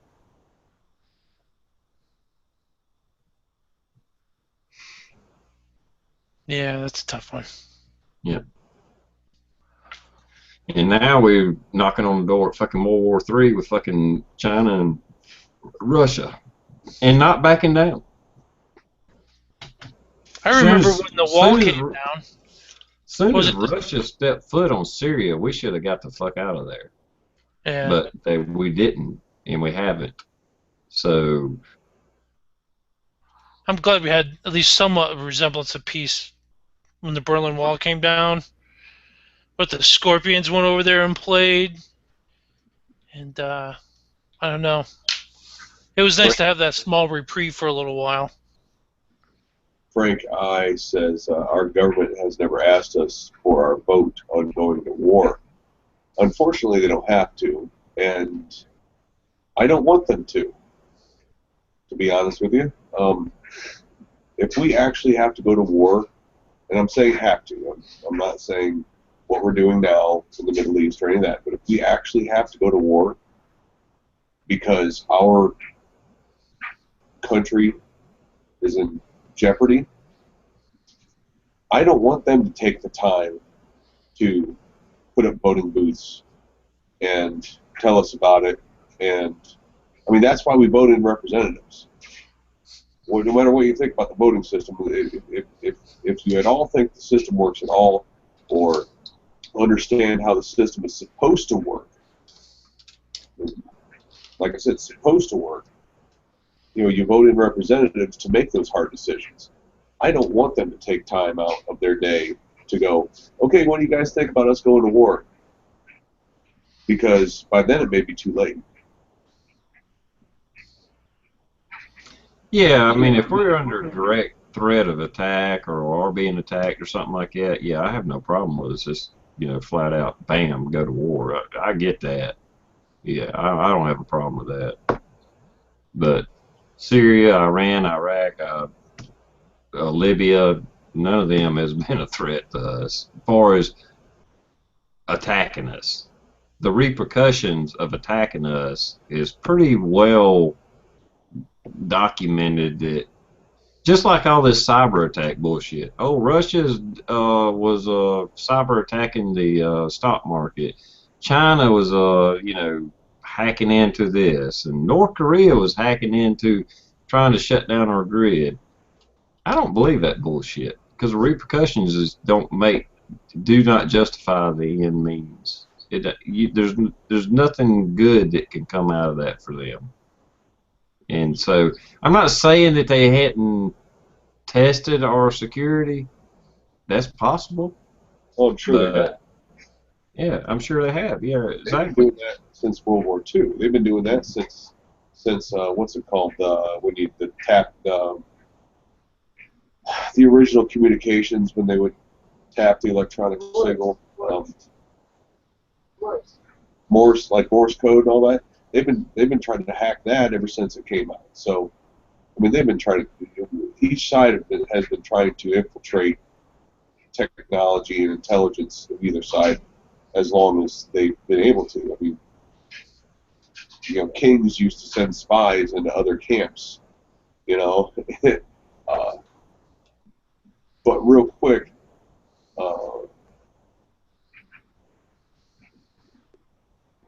two comments real quick that I want to touch on. JXX said they should make at least one of every politician's kids join the military. I disagree with that, but I think if you don't have a kid in the military, as a politician, you shouldn't be allowed to vote on military, on whether or not, you shouldn't be allowed to make a decision on whether or not we go to war if you don't have a kid in the military. I don't think we should make any kids join the military. And Frank I asked if any of my kids been in combat, and I'm saying no, and I hope they never are. I talked my oldest son out of going into the Marines. He was going to go in, and I talked him out of it. Yeah, in some ways I wish they still had the draft, but in more ways I don't. Don't get me wrong. I mean, but I think it would. And the only way I think it would be a good thing is because more people would have a vested interest in it. If you got a 15-year-old daughter, and if they do a draft, I think it should be female and male, just to show how heavy a thing this is. If you got a 15-year-old daughter and you're going to the voting booth and voicing your opinion, And we've been at war since, whether it's declared war or not, we've been at war for many years, but at least for sure since 2002, no doubt. And you got a 15, 16-year-old daughter, son, and there's a chance he may get drafted, she may get drafted to go to war, get shoved in fucking Afghanistan, maybe not come home. People would think a lot different about all the shit that's going on. That's the only reason that I would support a draft. But do I want a kid getting sent over there at 18? I suggest nobody join the fucking military. Myself, as a veteran, do not fucking join the military. But I do think the draft thing would change the American public's view on it. How much attention they pay to it. Because right now, there's probably people, we've been at war so long, we've been over the fucking Middle East so long, attacking and kids getting sent home dead and shit like that. People have gotten numb to it. But it's not their fucking kid. But if it becomes their fucking kid, or it becomes the potential of their being their kid, maybe people would pay more attention to what's going on. That's just my 2 cents. I think if the country actually needs the protection from, I think if the country actually needs the citizenship to stand up for the protection of the country, that everybody should want to. Yeah, but we know what they're doing.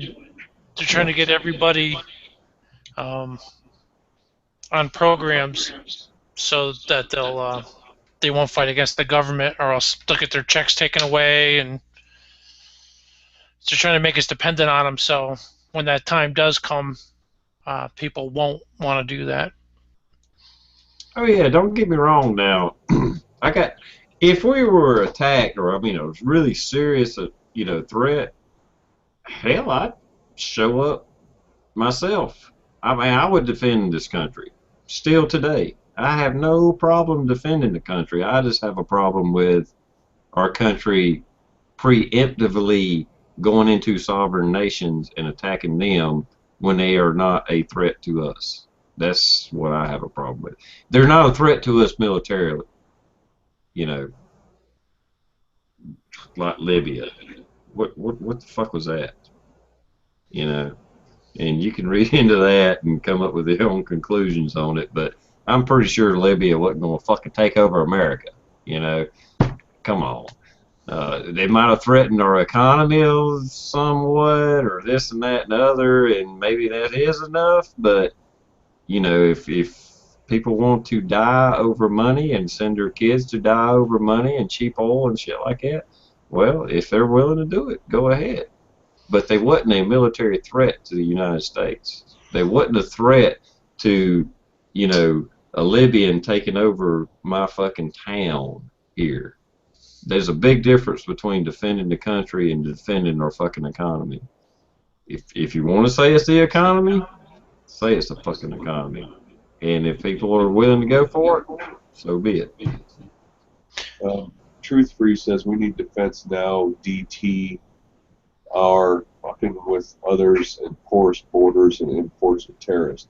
We're not exactly sure what he's saying, but if he's saying that we need defense because of our porous borders,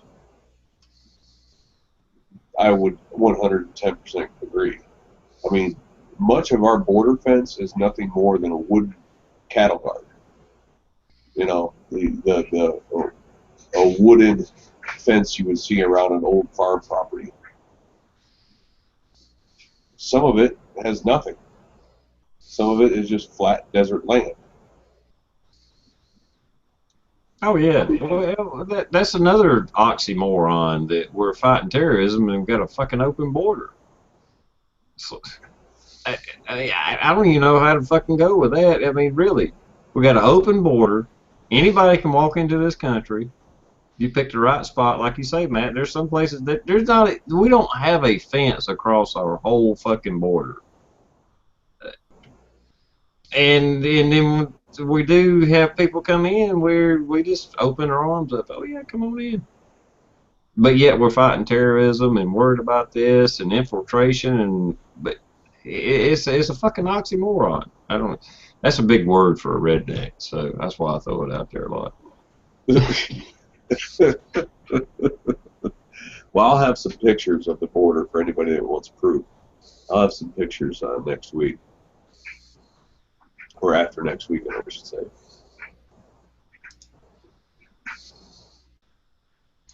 Well, here's a good one for you guys. I seen an article. They were having a zombie con down in Tampa, Florida. Someone busted out a gun. Looks like one is dead and 5 were hurt. So we got a small zombie apocalypse happening down in Florida right now. That's kind of interesting. You see the hammer attack? No. Yeah, there was a hammer attack. I think there's 4 wounded or 5 wounded, 2 dead. I'd have to go back to my Facebook to find it, but yeah, it's a hammer attack. Ban hammers. We got to ban hammers. They look like guns if you hold them by the head of the hammer too. Yeah, we need we need a knife ban and a hammer ban. I know I spit this out one time, but when they passed the Brady bill, at that time, more people were killed with fucking toilets than assault weapons. Or rifles, period, actually. Yes, hammers, not just blunt force objects, but hammers alone kill. No, I'm sorry, it is blunt objects in general. I just think hammers is used as the hammers probably by baseball bats. Yeah, but blunt objects kill more people every year than any rifle. Well, I saw a stat, and we can really expect to see this being used, but I guess in 2013, there were more gun deaths than car deaths. It's only by like maybe 100. And I want to look into that more, because I think the stats are a little slated. Can we include pedestrians that were hit with motor vehicles, stuff like that? Because you know that they're including anything that was killed with a bullet is in that number. So I want to get anything that was killed with a car. Yeah, well, and they also include in that self-defense. Oh yeah, suicides, which is the hugest chunk, like 20,000. So that's what I'm saying. So if they're going to put everything and pile it together, then when it comes to the auto stuff, so I'm not sure, but that is a big one that's coming out. So I wanted to try and investigate that a little more, and I would encourage everyone else to, because as things heat up over the course of the year, I think that's going to be a major talking point that we're going to see come out. And also don't forget, when you get that musket stuff again and they start bringing up free speech, you can just tell people that movies and televisions and smartphones weren't invented back then either, so those aren't covered under free speech either. There you go. Yep.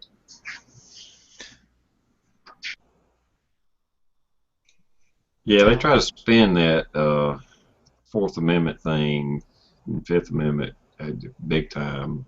Well, yeah, we didn't have that then. It don't fucking matter. Yeah, I don't know. Yeah, we got an uphill battle, no doubt. And I think people like us are probably just slowing it down more than anything, but at least it looks like we're gaining numbers and more people are waking up. And that's a good thing. I'm not saying we can stop them, but we can definitely slow them down and maybe stop a few things here and there. And that's all we can do. But just think, if, kind of getting off subject here, not really, but just think if nobody did anything, where would we be right now? As daunting as the task is to stop this crap from going on, if nobody did anything, where would we be? If everybody just, you know, turned their head and said, well, they're going to do what they're going to do anyway.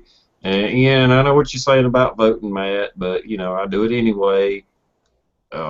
We do these chats, we post stories, we talk to our friends, and all this shit. You got to fucking do it. You got to try at least. No, I encourage people to vote. I encourage people to vote. On local, state, and federal level. I think local and state probably work better. But no, I mean, we're supposed to be voting in representatives. That's the whole. That's it. If you want to say in what's going on, first you have to vote in somebody who represents you the best. And how are you going to do that if you don't vote? I mean, it's look, we have a couple choices. We have trying our best through peaceful means, or through violent means. That's it. Those are really our only two choices when you get right down to the brass tacks. Peaceful means or violent means. Which one do you want right now? Yeah.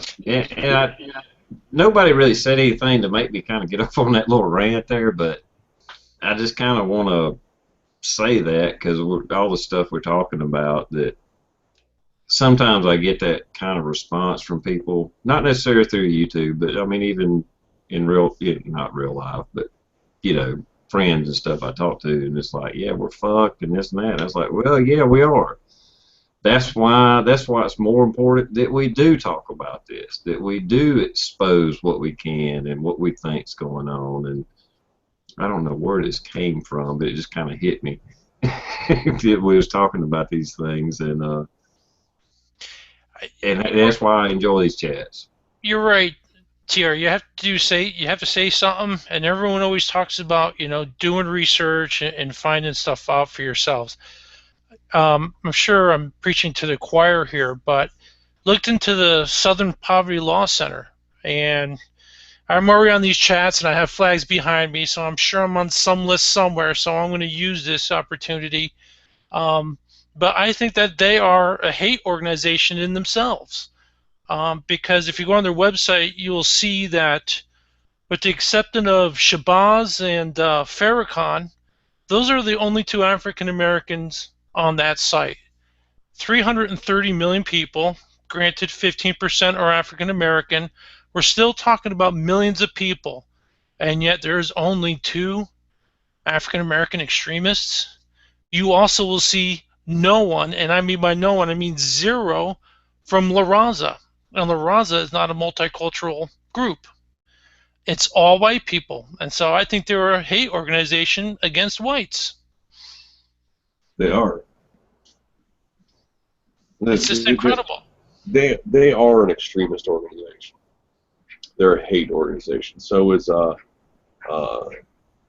the Anti-Defamation League, the ADL. The ADL is also a hate organization. And it concerned me because they're getting together with the DOJ now. I thought the FBI dropped them, but looks like the DOJ picked them back up. So.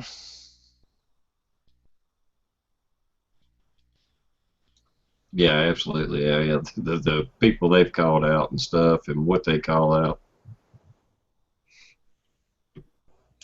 This is insane. I mean, anybody that basically, hell, the way that organization is if you talk about the Constitution and your civil rights, you're all of a sudden a fucking domestic terrorist or a potential domestic terrorist. You know, you're speaking out against the government. Well, you're a bad guy. Yep, we're not anti-government. We're anti-corruption. Yeah, but they have spun that to where we're anti-government, like we're all. I ain't even gonna say the word, but anyway, but we're not. We're for our government, just not the government we have in place now and what they've done to bastardize and rape our fucking Constitution. That's the problem we have with it. In the original form in 1976, I mean, not 1776, was it perfect? No. Was there a few things that needed to be changed? Yes, there was. And it did get changed. But that don't mean that every change they made to it we agree with. Um, especially the 16th Amendment. Ain't that the one with the taxes? Anyway. But it was still till this day, it was the best laid out plan in human history that I know of, or the way, or my opinion. But our politicians over the years have twisted and turned and screwed it up. In its original form, and maybe a few years later, it was good, and they have exploited it. And that's the problem we have with it. We don't. It's not that we don't want a government. We just want a good government. And yeah, it ain't there. And I think more people are probably feeling the same way, but because of political correctness in groups like that, they're scared to speak out. They're not going to type anything in the comments because, the government's keeping all of that or whatever. And we're going to need those people because, and it's true. It's like, well, what are the gun people going to start an insurrection? We'll get put down, and you know what? That is somewhat true.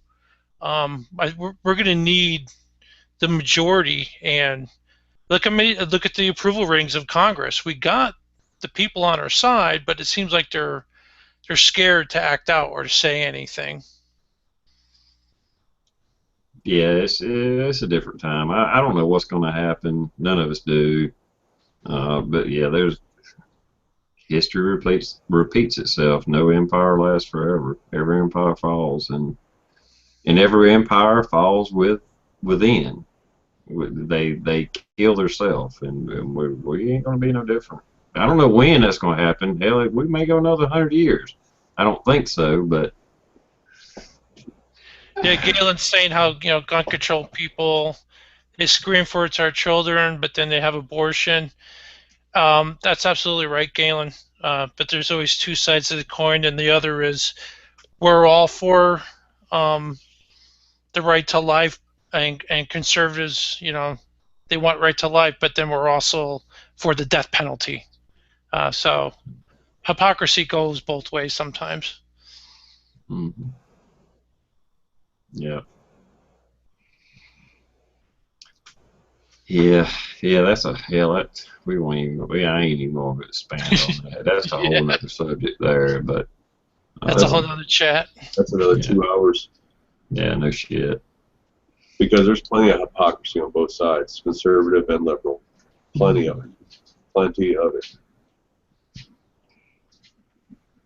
Guys, unless somebody wants to bring up something that they really want to talk about, I think I'm going to go ahead and end this. It's been a couple hours. Okay, nothing. All right, well, I'm going to go ahead and end this. This was kind of a little bit different, chat. We kind of hit on some, I don't know, or it felt different. I don't know. Yeah, it was a good chat, though. I enjoyed it. I guess that's one reason I like the open subject kind of thing. We can spin off on some different things and talk about that for a while. But I'm gonna give we had nostalgia hour. Yeah, well, that's cool though. I mean, the people in the comments enjoyed it, so that's all that's important. We want an audience. We want them to enjoy what we're talking about. We want them to be able to relate what we're talking about. Sometimes we get into deep subjects. Sometimes we're just bullshitting around. So it's all good. But I'll let y'all do an outro. I'll start with you, Saint. All right. So again, thanks, TR. Really enjoy your chats and having me on. Had a blast last night and more fun as well today. Thanks for everyone out in the exterior. Glad to see everyone coming out, and it's important that we all support each other and share ideas, and help educate each other and stick together. We need to do that. So thanks, everybody. Thanks for hanging out with us, man. It's been a pleasure having you on here. So it's cool. Matt, want to do outro? Well, I don't think the people are here for the conversation or any of that. I think they're here strictly for your mohawk. I'm pretty convinced of that. But no, thanks for having me on, TR. Matt from Resist the Tyranny. Of course, it's renamed Resist the Tyranny, Guns, Gear, and Politics. No, I thought it was a good chat. And actually, you know, we kind of laugh about nostalgia hour, but I actually think it wasn't wasted conversation, because it's really what you would think the round table would be, discussing issues. And while some of it was comical nostalgia hour, it really was good conversation about serious issues that we have, especially socially, today.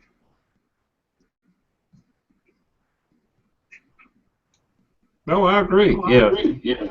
I think that's the round table was a good name. I forget who come up with that or what, or if I just, well, I don't know. But yeah, exactly. I mean, anything, or social issues, or economic, or political, or all that is something that needs to be discussed at some time or another. You can't just ignore these subjects and think that just talking about these subjects over here is going to fix everything. It's all intertwined. It's all the whole picture. So yeah, I agree. Oh, and by the way, Matt, I was a little disappointed that I didn't see a magazine get blown to bits, but I understand you not destroying a perfectly good mag, so I'll let you off on that one. You know, had it miserably failed, you know, like when I did the Magpul versus Tapco, the Magpul, you know, wouldn't fit in the gun because the base plate's too thick, and rocking it in, the base plate hit the foregrip. It didn't perform well in the dirt test, and it's twice the price of the Tapco. You know, had it been something like that, I would have taken one of the two thermals that I have and blown it to bits, if not both of them. But it didn't. I was really, really. If you watch that video at the end, when I kind of stutter and get quiet for a minute and I say I'm shocked, I was really at a loss for words. I truly expected that thermal magazine to miserably fail, but it didn't, at least for that test.